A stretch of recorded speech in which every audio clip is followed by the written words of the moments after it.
Now, for Ethiopia, coffee is a precious commodity. It's part of the country's culture and heritage.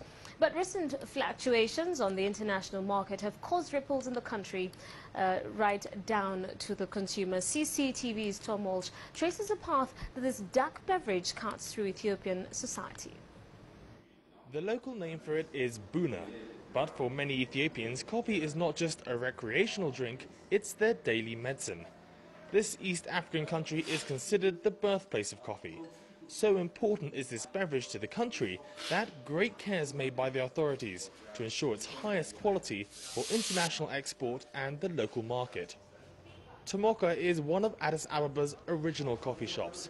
Founded over 50 years ago, the place has been passed down through generations of owner Wonderwason Zewdu's family.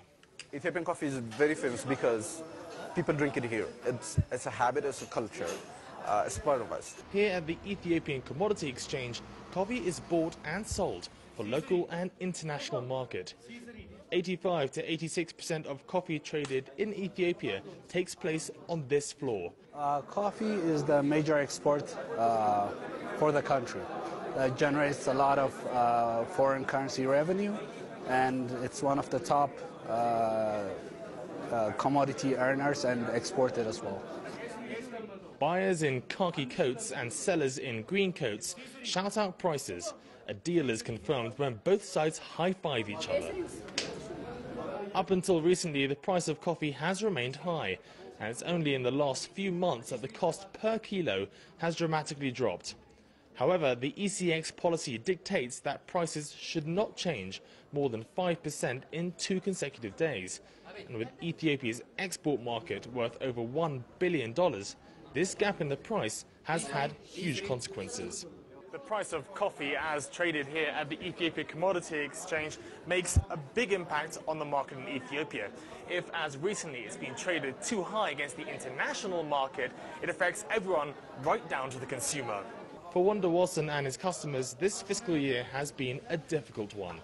The high prices meant he's had to find a way to economize without losing his customers. Price has gone up dramatically this year, that the export market has gone flat practically, especially for our kind of market, which is roasted coffee, because we have a higher margin, higher price than green beans traders.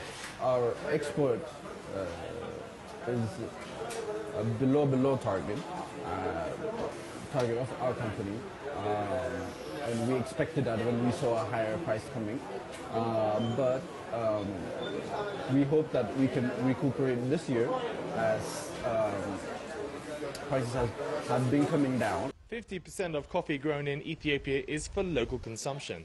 And as the price continues to fall, Ethiopia's upcoming fiscal year looks more positive. For people like Wonderwason and his coffee drinkers, this means they can get their caffeine fix at a more affordable price. It doesn't matter if the price has tripled, people will still be drinking coffee. It's very important to us.